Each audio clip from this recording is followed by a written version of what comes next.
I think it's really not unusual for people to ask this question that we're about to ask, which is, why do we celebrate this event in the spring? Why do we do it? Why do we think we date it when it occurs? How would we, as a matter of fact, I was recently doing a course for the Chuck Colson Center, a short course, and somebody asked this question. Well, how do we know, on the basis of what data are we trying to date the actual execution and resurrection of the crucifixion and resurrection of Jesus? So it's interesting to me because whenever you work a case, a criminal case, you find that there are a number of strategies you can take. You can just study behaviors. You can study forensic materials that are left at the crime scene. You can study eyewitness statements, and all of these different approaches to figuring out who did it and when they did it and how they did it. They all kind of come together. So you might spend some time examining the behavior of a suspect, and that brings you to a certain conclusion. And then you might spend some time talking to the eyewitnesses, and that brings you to a conclusion. Then you might spend some time looking at physical evidence at the crime scene, and that brings. Now, if all three of these approaches bring you to the same place, you probably have got a pretty good case. And what happens when they are trying to date, experts and historians and other investigators have tried to date the resurrection of Jesus, is I see a number of different approaches that all bring us pretty close to the same place. And I think it's interesting, just as an investigator. One approach, for example, is working forward from the ministry of Jesus. And that's because the Gospels tell us that Jesus began his public ministry, right? According to Luke, quote, at about 30 years, unquote, of age. This is in Luke 3:23. So we know he begins his ministry at about 30 years of age, and this is during, according to Luke, also in chapter 3 of his gospel, the 15th year of Tiberius Caesar. Now we know that Tiberius Caesar began his reign at the death of his predecessor, Augustus Caesar. That occurs right around AD 14.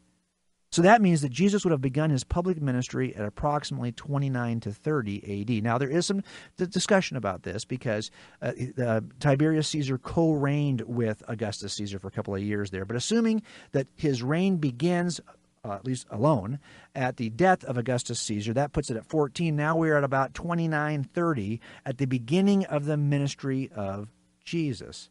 Now that would be consistent with other known historical events around that time. For example, Jesus visited the Jewish temple, right, in Jerusalem early in his public ministry. That's recorded in John chapter 2.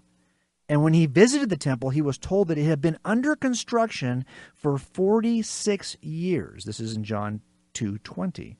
So historians, when they're kind of arguing about when that construction began based on different records related to Herod, I mean, other issues are at play, and there is some debate about that, but most would agree that their estimate for Jesus' visit, as recorded right there in the Gospel of John, is right around AD 29. So now he falls right in that same range that we had, if Luke is correct, that he begins in the 15th year of Tiberius Caesar. So those are two data facts that kind of line up. The Gospels will also record the death of John the Baptist, right? You hear this in the Gospels. It's usually described as following the marriage of Herod Antipas and Herodias, as you see in Matthew 14. You remember that the reason why he was executed was because of his claims related to that marriage.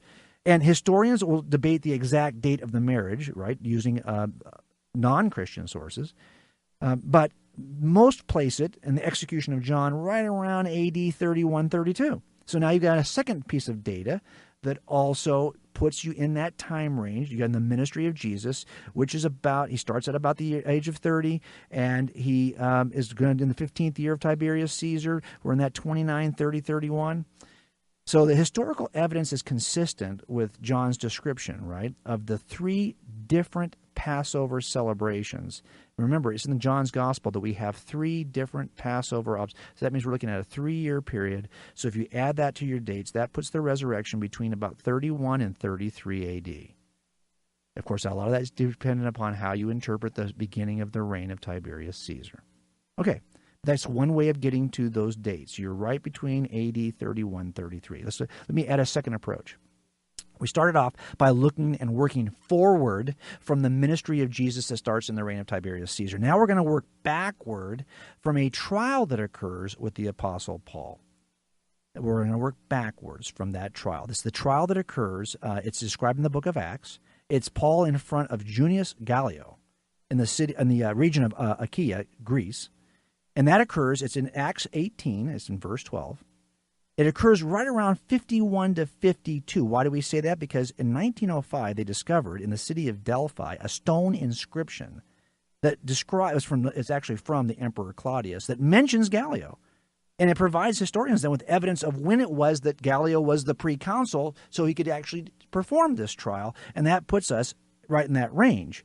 So we kind of can date between AD 51 and AD 53 based on the archaeological evidence when that trial described in Acts 18 actually occurred. Now, given the historical sequence, right, we kind of look at the book of Acts and we read through it and all the activity that led up to that trial, it appears that Paul had been a Christian for about 17 years by the time he appeared in that trial. But that means he would have been converted right around AD 34, 35, and that puts the resurrection of Jesus again right around 32 or 33. So see what we've done here? We've gone forward from the ministry of Jesus, backward from the trial of Paul, and we're landing within a range again, 31, 33 AD. Now we give you a third approach, and that is to look at what astronomers have done through the ages in trying to date the crucifixion and resurrection of Jesus. We know that most biblical historians, at least, will tell you that the crucifixion of Jesus occurred on a Friday. Okay. And the biblical accounts all describe Jesus dying a few hours before the Jewish Sabbath, which is before nightfall on Friday.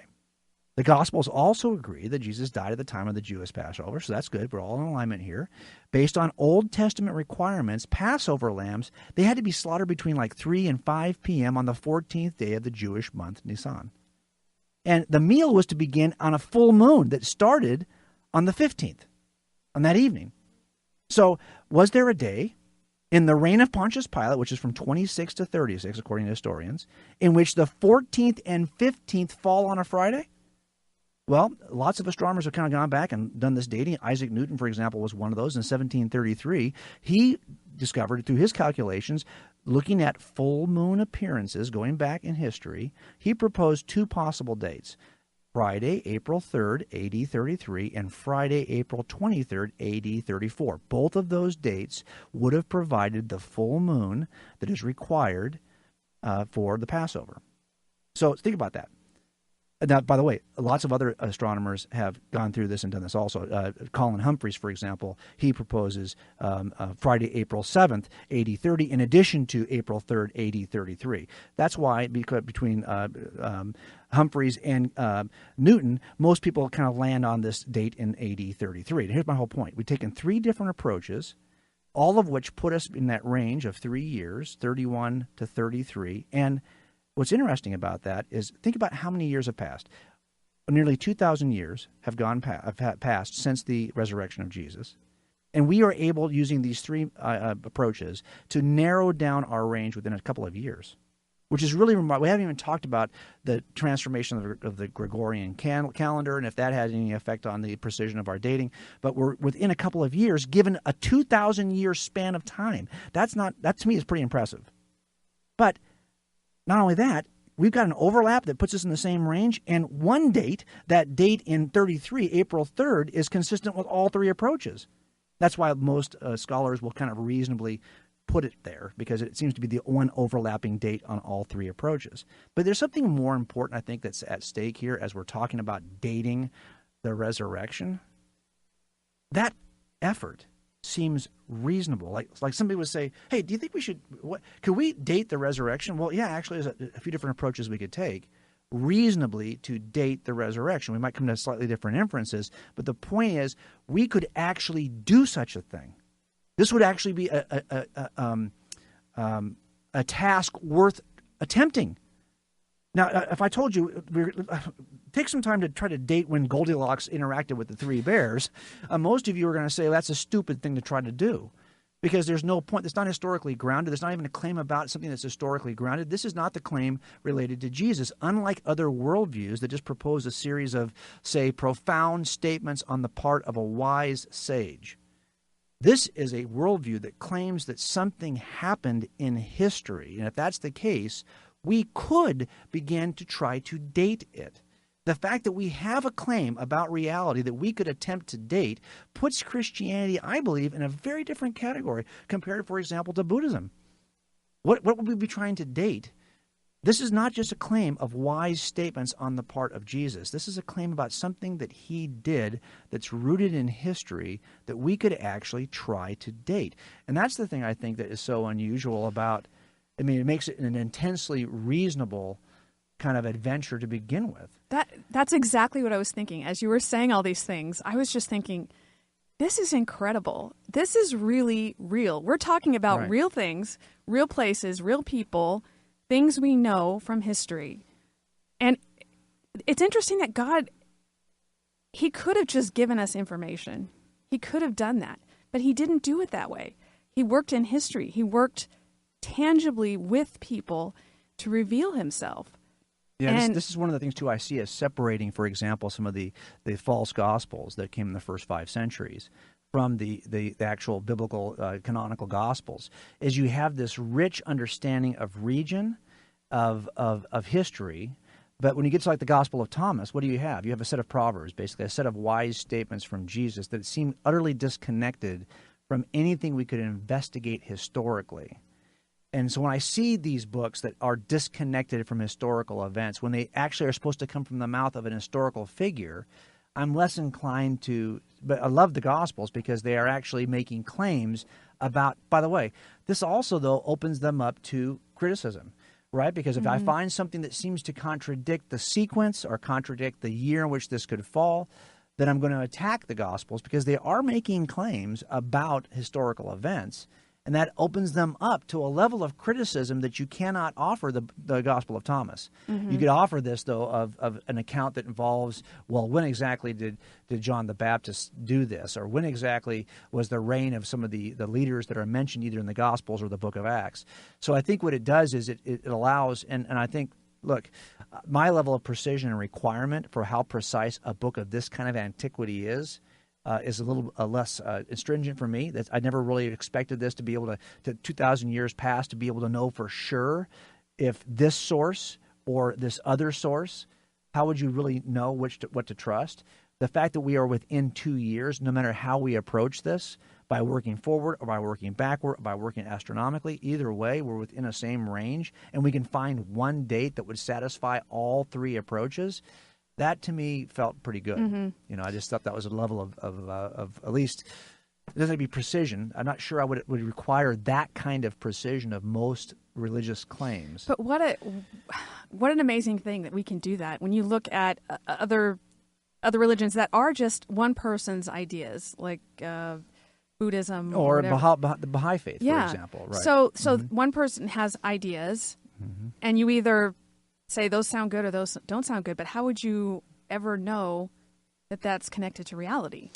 Yeah, the skeptic in me says that this is probably the only worldview I would trust, because you can examine it, right? You could test it in some way. The great thing about Christianity is its falsifiability or its verifiability. The fact that it could be examined in this way opens it up for some criticisms, right? If you don't think you've got a source, I see this all the time. They'll find one far less established historical source, and they'll say it doesn't agree with the Gospels. And so, therefore, we can't accept it. For example, have you seen the claims that are sometimes made that Josephus describes a sequence differently, or might describe a reign of a king or a certain sequence in a slightly different fashion than, say, Luke does? And so suddenly people will say, well, then you can't trust Luke because it's making a claim about history, and I've got a source over here that makes a different claim. Now, I would argue that the source, Luke, is far better established from a manuscript evidence perspective than Josephus's writing, right? Given the number of manuscripts, how close they are to the actual author, the first existing document, manuscript rather, I would argue that Luke is far better established as an eyewitness than even Josephus's work is. But you can see that one other account is going to be measured against the Gospels because it can be, because they're making claims about history.